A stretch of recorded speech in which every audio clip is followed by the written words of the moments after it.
घेराव किया गया। कार्यक्रम की अध्यक्षता कर रहे बामसेफ के राष्ट्रीय अध्यक्ष वामन मेश्राम ने लोगों को बताया कि ईवीएम ने आपके शासक चुनने और शासक बनने के अधिकार को समाप्त कर दिया है। आप जिसको चुनना चाहते हैं उसको आप चुन नहीं सकते। ईवीएम ने आपके वोट के अधिकार को खत्म कर दिया है। इसका दुष्परिणाम ये हुआ कि पहले वोटर्स सरकार चुनते थे, मगर अब ये धारणा खत्म हो गई है। अब वोटर्स सरकार नहीं चुनते बल्कि ईवीएम सरकार चुनती है, और ये घोटाला चुनाव आयोग करवा रहा है और ये देशद्रोह का काम है। हम अगर सत्ता में आए तो चुनाव आयोग के अधिकारियों को फांसी पर लटका देंगे। हमारे लोग ही इतने हैं, अरे अगर सड़क पर उतर गए, अगर उन्होंने पेशाब कर दिया तो महाफ्लड आएगा, और ये जो 3.5% लोग हैं वो फ्लड में बह जाएंगे। तो हमारे लोगों को हमारे जनशक्ति की ताकत का पता नहीं है।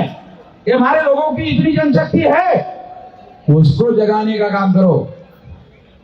बम गोले, चाकू, चोरी, बंदूक गोली, इसका कोई मतलब नहीं है, क्योंकि वो शासक उनके पास है, पुलिस फोर्स उनके पास है, मिलिट्री उनके पास है, पैरामिलिट्री उनके पास है। तो आपको 15 दिन में अरेस्ट कर लेंगे, अंदर डाल देंगे, मामला खत्म। ये कोई उपाय नहीं है। 9 अगस्त 1942 को गांधी ने क्विट इंडिया मूवमेंट शुरू किया।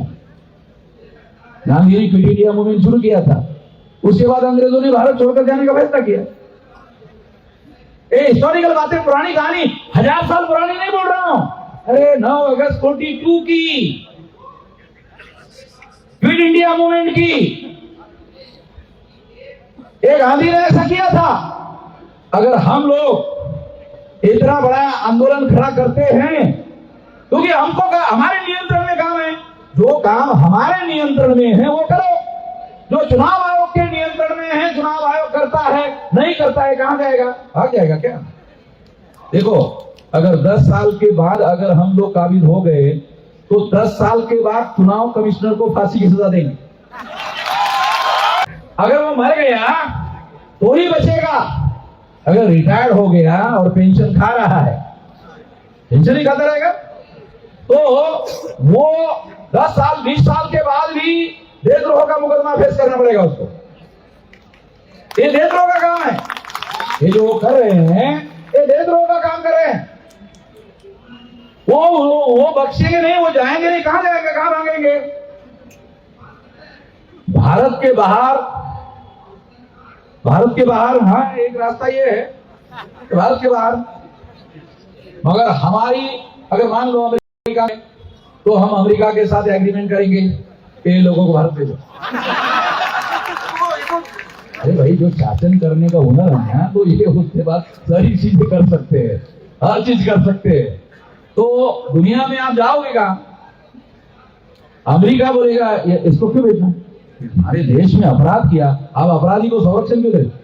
बात तो सही, मानना पड़ेगा उसको। फिर अपराधी को नहीं दे सकते हम संरक्षण, तो अपराधी को ठीक है लेंगे। तो इस तरह से मैं आपको ये बताना चाहता हूं कि आने वाले समय में हम लोगों को ये बहुत बड़ा राष्ट्रीय स्तर का आने वाले समय में आंदोलन खड़ा करने के लिए एक बड़ा इशू है। देखो, आंदोलन खड़ा करने के लिए इशू भी तो चाहिए ना, है? आंदोलन खड़ा करने के लिए इश्यू चाहिए नहीं। अब उन्होंने दे दिया। मैं, आपका सोचने का तरीका अलग है, मेरा सोचने का तरीका क्या है मालूम?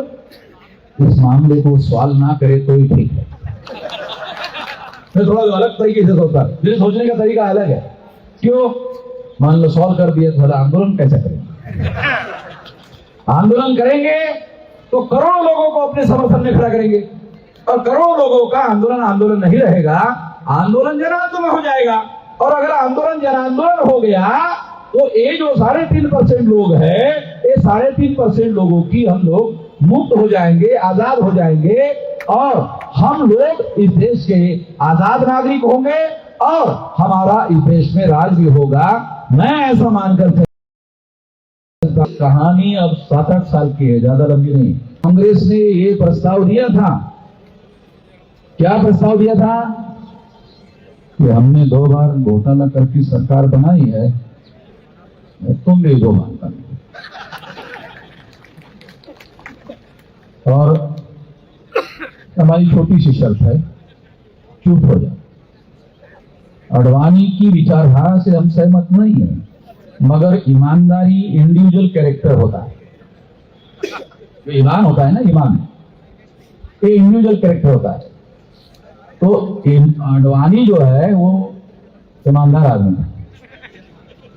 वो जो कचरे के ढेर में पड़ा हुआ है ना अभी, वो उसकी ईमानदारी की वजह से पड़ा हुआ है। अडवाणी जो है वो ईमानदार आदमी था, और उसके ईमानदार होने की एक वजह ये थी कि वो ब्राह्मण नहीं था। ये भी एक बड़ी वजह है।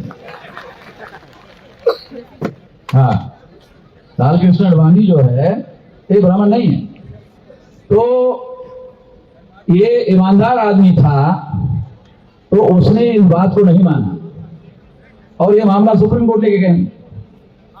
अगर अडवाणी नहीं चाहते तो ये मामला सुप्रीम कोर्ट में नहीं जाता, सुप्रीम कोर्ट में लेके गए। और सुप्रीम कोर्ट में लेकर जाने के बाद 8 अक्टूबर 2013 को सुप्रीम कोर्ट ने फैसला दिया। फैसला है, जजमेंट है, कि काल्पनिक बातें नहीं बोल रहा हूं। ये सुप्रीम कोर्ट ने ये जजमेंट दिया।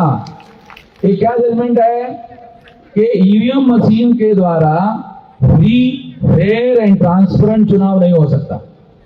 ये सुप्रीम कोर्ट कह रहा है, ये कोई पार्टी नहीं कह रही। नहीं तो बीजेपी वाले कहे थे अरे वो चुनाव हार गया इसलिए ऐसा कहना। तो सुप्रीम कोर्ट पार्टी थोड़ी है।